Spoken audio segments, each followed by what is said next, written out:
Hello, buddy. Welcome back to Tin Man's Core Channel. I'm your host, Jeffrey Tin Man Taylor, and today I'll be reacting to my fourth and final Nightmare Files video for you guys, and this was titled 5 Disturbing True Horror Stories to Tell in the Dark. So without further ado, I'm going to turn these lights off, move the camera up here for you guys, and let's get this reaction on the road and in the bag, shall we? Here we go. Nightmare Files. Our old house was on a corner. We had a backyard along with a side yard. It was a small deck that wrapped around the back.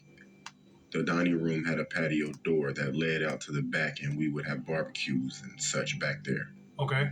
When I was about 14, we only had one desktop computer and one laptop for the family. My brother and I would fight over the desktop because it had Diablo 2 installed on it. You guys don't need to fight over a laptop just because it's got a game downloaded on it. I guess sometimes I bug the heck out of my parents when can I use the desktop here to watch YouTube videos, but still, this is why you need two just in case something like that would happen where two siblings fight over it. But anyway, let's continue. So I would use the laptop to write music.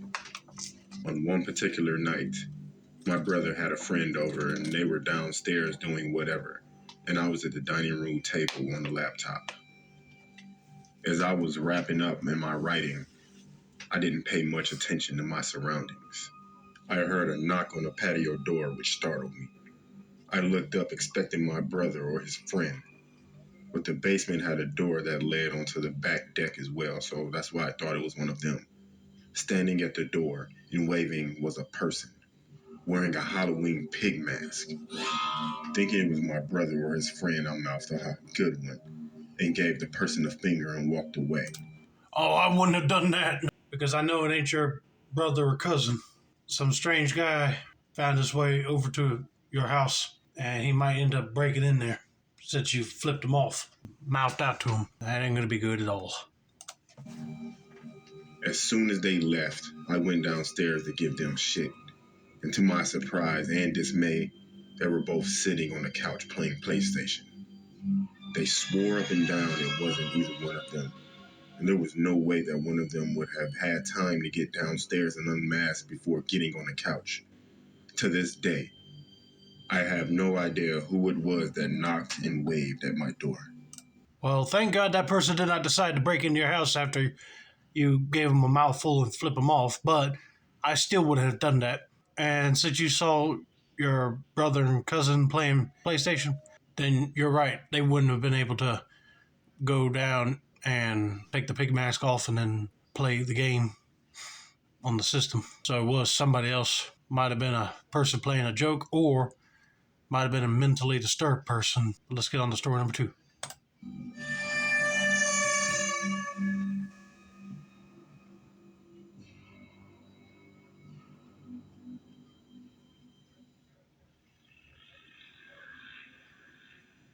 The summer after I graduated from high school, I left work early and went up to my parents' cabin in northern Michigan.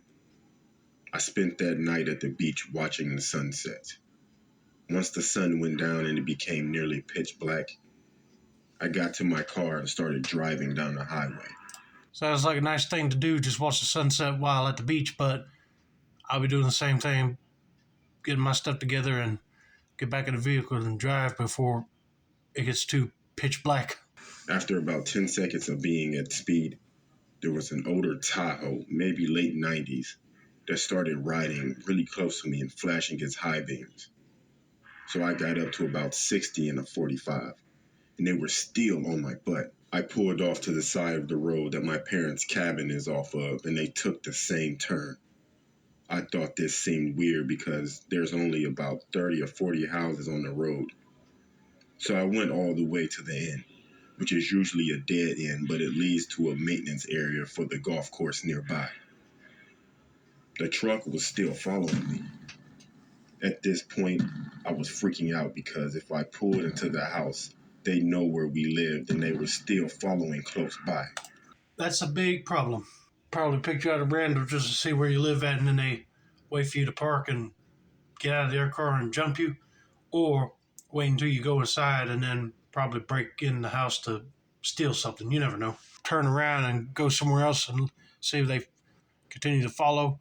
But let's just see what happens, shall we? Took a ton of random turns, and the truck kept following every single turn for about 15 minutes.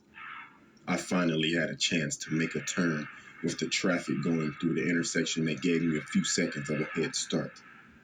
I pulled down a side street, went up about 100 yards, and turned off all of my lights and waited. The truck slowly drove by the perpendicular street and kept going. I booked it home. I pulled my car around the side away from the main road and pulled every curtain. For an 18-year-old, I was scared as hell that night.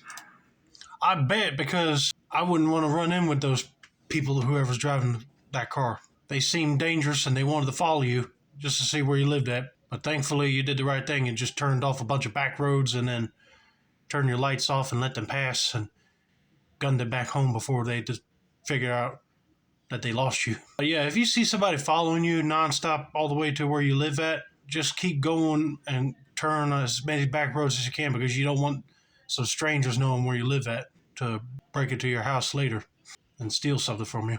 I'm just glad he didn't have an altercation with these people.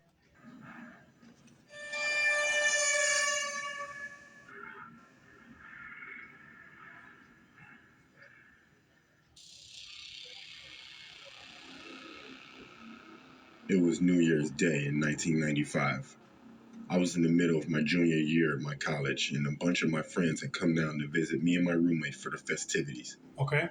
We were all pretty hungover from drinking the night before, and we went out for the usual post-greasy breakfast hangover stroll around the neighborhood. Two of these friends were twin brothers. One of them we hung out with all the time. The other we just met for the first time. It was pretty normal the night before, joining in on the fun, but on this day, we were all hanging out around the local basketball court, shooting hoops with an old basketball we found in the grass. And this twin brother kept following me around all over the place with the creepiest grin I've ever seen in my life, staring right into the nether regions of my soul the whole time. Okay, first of all, I wouldn't mind hanging out for like an after graduation school party, but I'm not going to be involved in any drinking and end up acting like a jerk. But that does sound cool, just to go to the basketball court, shoot some hoops. And it'd be kind of weird if somebody's twin would be staring right into your eyes with a weird smile. I'll be telling his brother, can you tell him to stop and get him away from me? Because he's creeping me out at this moment. But I got a bad feeling he might do something sinister. But let's just see, shall we? So I'd back away and then I'd join the group again. And he kept following me around. When we were walking back to the apartment, it was just me and him walking down the sidewalk behind the group, and he moved in front of me. He stared at me with that creepy look again and fell down to his knees as if he was to worship me or something. I didn't know what to do or say, so I said, "Hey, buddy, you all right? We're heading back now, right?" And so on. He wouldn't say anything. He'd just be there on his knees, looking up at me with this clenched face and squinted eyes as if we were looking directly into the sun or something. Later that day, my roommate said he was tripping, so I thought nothing of it and moved on with my life. A few weeks later, we got a phone call from the twin brother that we usually hung out with, and it turned out that his other twin brother went over to his aunt's house with a knife and stabbed her 14 times. She didn't die, but still pretty bad. He had even called the police before going, because he knew he was going to do it, but he couldn't stop himself from doing it because, the voices and so on. The court case was covered in the media, as this was a small community where this sort of thing doesn't happen every day. I was reading one of the articles, and one of the testimonies was that this twin brother was severely schizophrenic and was hearing voices in his head. He believed to his very bones that his aunt was the devil, and that he had been commanded by God to go kill her.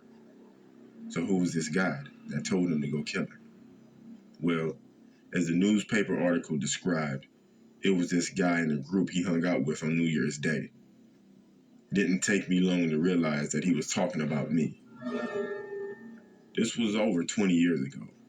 I know for a fact that it was a mental illness, but Just knowing that I somehow commanded him to go kill his aunt just stays with me to this day.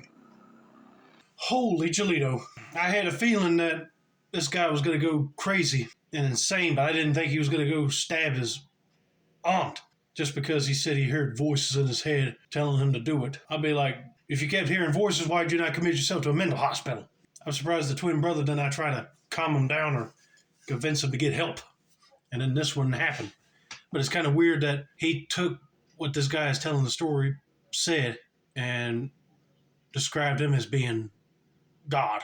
I can tell you right now, if I was in his shoes, I wouldn't want to hang out with him no more. But hopefully, he got put behind a padded cell.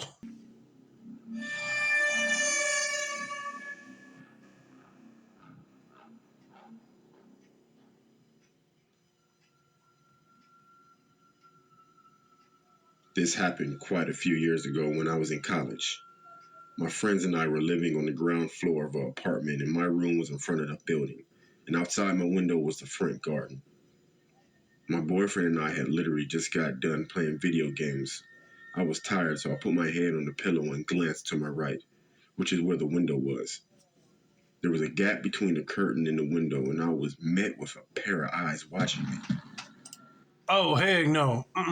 I'll be telling your boyfriend to look out the window and go confront this dude because that's just crazy. You're playing video games and all of a sudden you look up after you get done and you see a pair of eyes watching you. Woo! I'll get shivers down my spine. We both had the instinct to look away and quickly look back. At this point, I shouted to my ex that there was someone watching us from outside. He jumped and opened the window and shouted things at that person. He could see the grass was disturbed, so someone had been there, and by the looks had been more than once. From further inspection the next morning, we found out that he had jumped a small hedge and exited through my neighbor's garden. We never found out who that man was.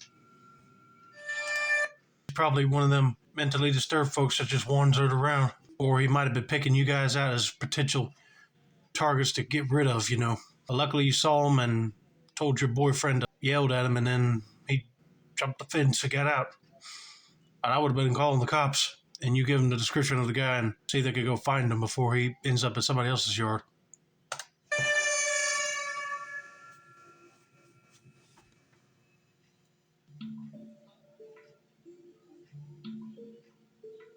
Years ago, when I was a senior in high school, I had a day where I just wasn't feeling so great. So I decided, as I occasionally did, just to skip out on my last two classes and head home. That meant no school buses, and obviously, I had to walk 3 miles home. Before the age of computer and cell phones, this was a pretty long and boring hike to take, so I decided to take a shortcut through some small wooded trail along the creek. Eventually, I came across a dead cat lying in the middle of the trail. As I walked around it, I noticed another dead cat to my left. I looked to my right, and sure enough, there was another. Creeped out, I looked behind me and noticed two more, and yet another two in front of me.